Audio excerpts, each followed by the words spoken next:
We're back in Zwolle and we're supposed to be climbing this thing right now. A few weeks ago, we saw the snack bar that was doing this amazing pickle pop-up, and well, it's already gone. But then we found this highly rated place that makes a lot of their own snacks, including a house-made frikandel, and y'all know that we love a good frikandel.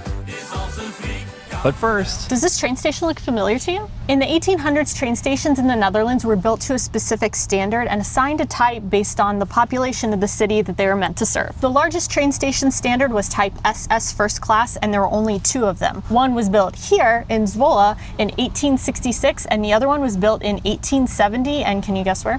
It was in Dordrecht. It actually looks a lot more like Dordrecht than I remember, don't you think? Yeah. It looks a lot like Dordrecht. It does. It is officially autumn in the Netherlands. Look at these big leaves.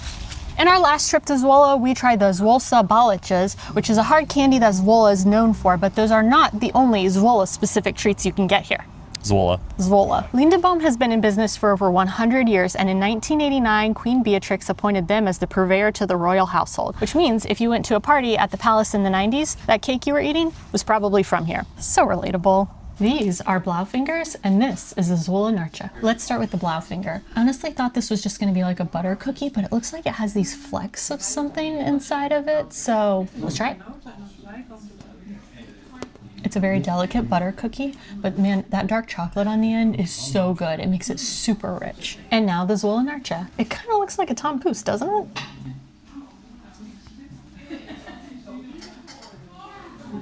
it? Whoa.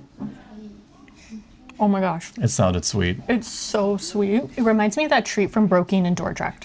The hazelnut gebak? It's like a layer of meringue, a layer of mocha cream, and then I think either another layer of meringue or just a ton of powdered sugar. It's very, very sweet. 4 stroopwafels, 3.5 stroopwafels. Originally, we were gonna visit 2 pop-ups when we were in Zwolle today, but the other one we missed by just a few weeks. Who knew Zwolle had so many pop-ups? This is the Miniatuur Museum, which is the creation of Turkish artist Hasan Kala. He's obsessed with creating tiny art on tiny canvases. Oh my gosh, it's so detailed.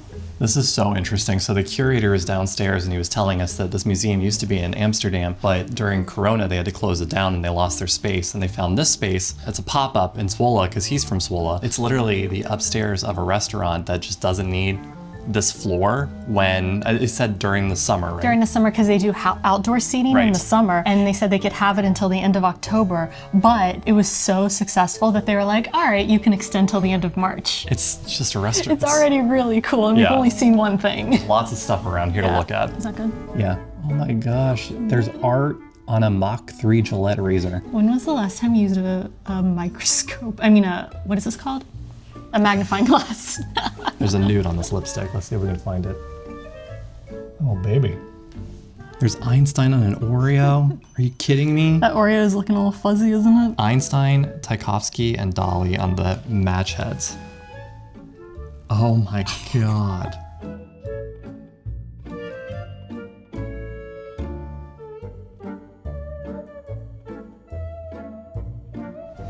Okay, that museum was actually cooler than I thought it was going to be. Plus, the curator of the museum was telling us that starting on December 20th through the end of February, they're gonna have a miniature Zwolle. If you're gonna come here and check it out, there's no better time to do it than then. Yeah, he also said that there's gonna be little paintings out in the city, so it's not just gonna be at the museum itself, but you'll go out into the city to hunt for them. Yeah, it seems really, really cool. Yes. Okay, so while we're on the walk to the next place, I have a little bit of a story. We were on the train, and one of the conductors was coming around and checking everyone's tickets like, you know, they do. And she walked up to us and she was like, waar gaan jullie naartoe? And I was like, Zwolle? And she's like, oh, because this is a separate train car that is gonna get disconnected in Zwolle. And I was just I was like, how did you know? How did you know? I just said Zwolle. It was the only thing I said. I responded to her and I understood what the question was. It reminded me of another story. One time we were on an NS train and the conductor checked our card, and I spoke Dutch to her, obviously. And afterwards she was like, merci. And I was like, why does she think I'm French? Is it the mustache? It's always the mustache. A lot of people think you were French because of your mustache. Was it the baguette that I was carrying? And the cigarette I was smoking? Sorry, those are all French stereotypes. My apologies to our French audience. So originally we were planning to come to Zwolle on a Tuesday, and I was kind of bummed because there's this highly rated Japanese onigiri place that I really wanted to go to, but they're closed on Tuesday. We had to reschedule, and today is now, what is today? Today's Thursday, so we get to go. And also it turns out they're actually open on Tuesday, so we could have gone anyway. This is Japanse Maru, and we're here for freshly made onigiri. So first off, you can come here and you can get onigiri that's pre-made, or he'll make it fresh for you. And this rice is so hot. Like, I gotta dig in while the seaweed's still crispy. Hey. He's watching you.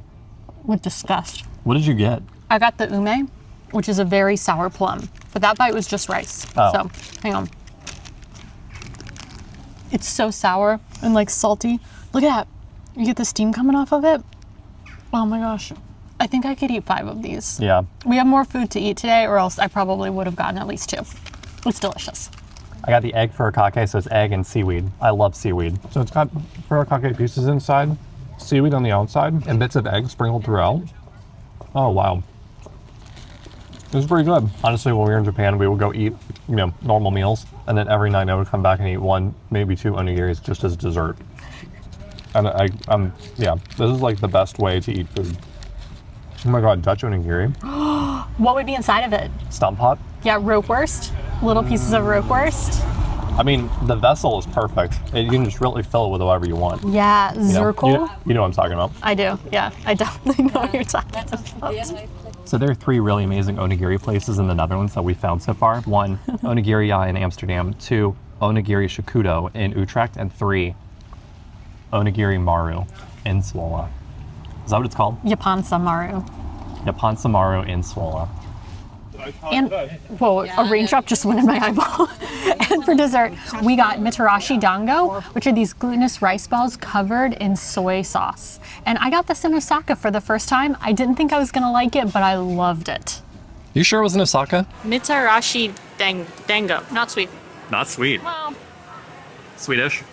sweeter. Yeah, we did that food tour in Osaka, and this was on the list. Okay. Yeah. Oh, wow. I remember it being like a sweet, savory marshmallow ball. It's surprisingly sweet, but has like an undertone of like very rich soy sauce. Yeah. How many of these could you eat? Just one? Just one. Okay. It's so filling. Just one ball. No, 4 balls, 4 balls. 1 stick. 1 stick. Yeah. Frikandel special onigiri. Oh, Frikandel, yes. chopped up frikandel, curry sauce, mayonnaise, A little bit of onions. Yeah. Yeah. Well, I think it goes without saying that was 5 stroopwafels. All of it. All 5 of it. stroopwafels. The dango, the onigiri. Yeah. I didn't try Michelle's onigiri, but mine was 5 stroopwafels. And I We should go get some assume, more. yeah. No, unfortunately, we have to eat some snack bar food. Oh, darn. This is the Velde bookstore, and it might be the most beautiful bookstore ever. It's housed in a church that was built in the 1400s.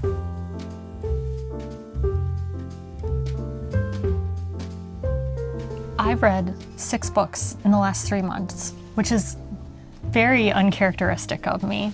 So I'm looking for another one right now, but I'm also just kind of debating getting a Kobo. Is that how you pronounce it? Like the e-reader? You can't say that in here. I don't know. I'm not sure. This is a huge selection though. It is a big selection. Yeah, I think I'm gonna be able to find at least 1 book here.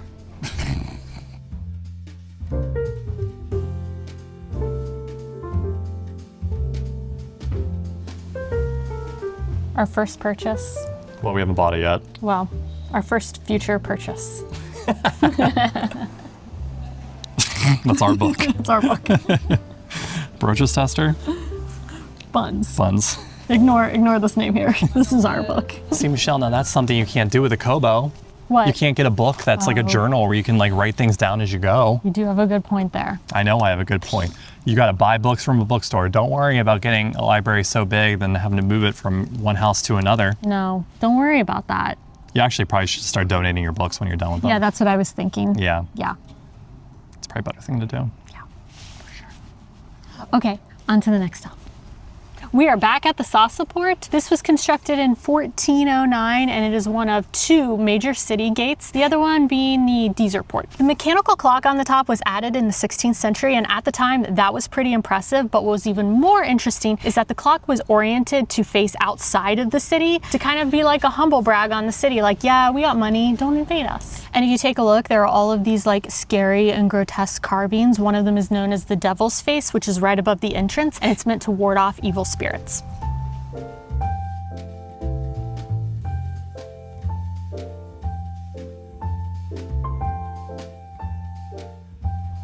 Michelle, it looks like the paper bus isn't open yet. You want to go pop into Maze real quick? I think we have some time to kill, so why not? It's a bit of a deep cut, but if you watched our Enskede video, you know what Maze is and you know what we're talking about. We are not actually going to Maze. But what did you just say? I said after you climb the paper bus and exhaust yourself, you can walk across the street and go to Maze and exhaust yourself even more. Yeah, you almost missed the setup for the joke. And then you had to go back and say exhaust yourself. Yeah, it wasn't my smoothest. Anyway, can you guess how tall this tower is? 123 feet. Wait, meters. No. 123 meters. 123 feet. This is I'm just going to keep guessing the height of the Onze Lieve Vrouwentoren in Antwerp because that's where I feel like that's where I didn't say what the height was when you asked me that question, and everyone just leaves a comment on that video now and tells us. It is like the top comment in that video. We'll just get them forever and ever and ever. I don't think you should do that because that's a very tall tower and most towers aren't that tall. Okay. Get ready to be disappointed. Yeah, have a good transition. Most towers aren't that tall, just like the paper bus in Zwolle. It's the tower that's attached to the basilica. Construction was completed in, I think, 1482, and we're gonna go to the top of it How today. How tall is it? I think. No, you gotta wait until the end. Oh my God. Hang on. Look, there's a lot of people waiting outside of it, and when I looked up the opening hours on the website, it was supposed to open 10 months ago. Uh-oh. Oh, someone overslept and we might not be climbing the paper bus. Let's go check it out. Well, check what out? Because we could see that there's a whole bunch of people waiting. You think they're just like chilling outside? Did anyone try the door? Sometimes I don't try the door. You know, you don't have to try the door when you're in Maze, Zwolle. You just go through the maze and get fucked.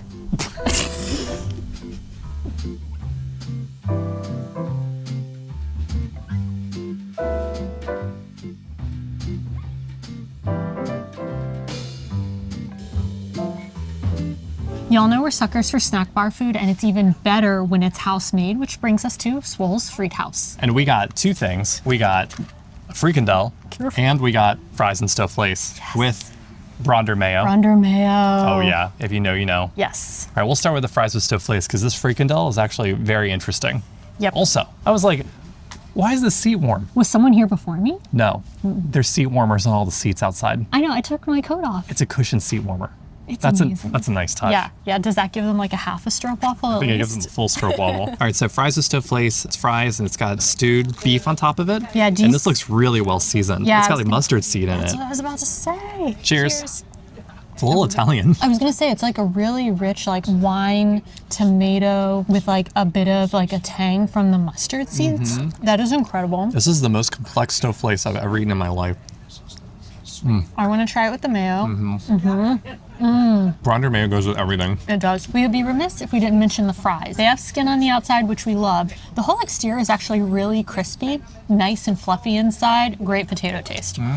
Just taking a picture of a Frikandel. Next, we have their house-made Frikandel. They have the regular Frikandel, and then they've got this house-made one. And I said, oh, it's like a croquette. And he's like, no, no, no. No. This is gonna be so good and so crunchy. Damn. We ordered it with their house sauce. He said that's what to get with it. Yep. All right, cheers. Cheers.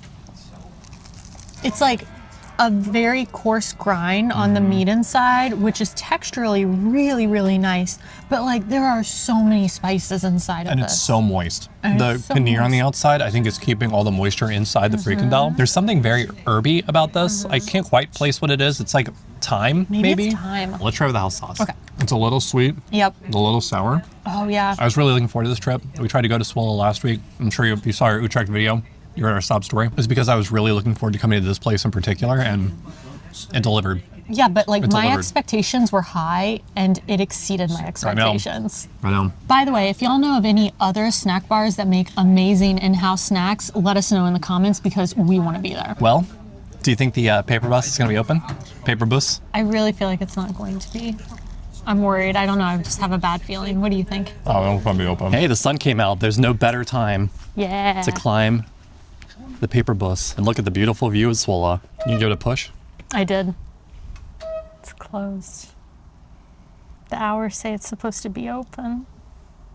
Well, we couldn't leave Zwolle without seeing an amazing view, and luckily we have 2 museum cards that get us into museums for free. So we're at the top of the Museum de Fondatie. Look at that view. It's not so quite as pretty. high. It's not as high, right? No, it's definitely not as high, but look at all the blue sky that's here for us. Ironically, the thing that we're in is called the Cloud.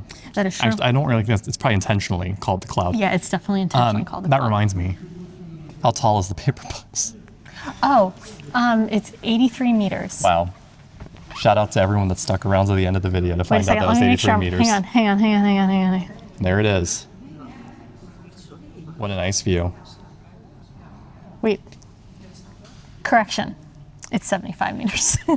Well, that is going to be a wrap for our day here in Zwolle. We did not get to climb the Peperbus, unfortunately. But we did get to eat delicious snack food. That's right. It was actually really, really And good. I would argue that it is worth coming to Zwolle alone for the snack bar. I would agree. I would agree with that. And the miniature museum that's running. Oh, yeah, that was so with the miniature Zwolle at the end of December until definitely March. come here for that. Yeah, for sure. Anyway, as always, thank you so much for watching, and We'll see y'all next week. Whoa. see you on the next one. See you on the next one. So time.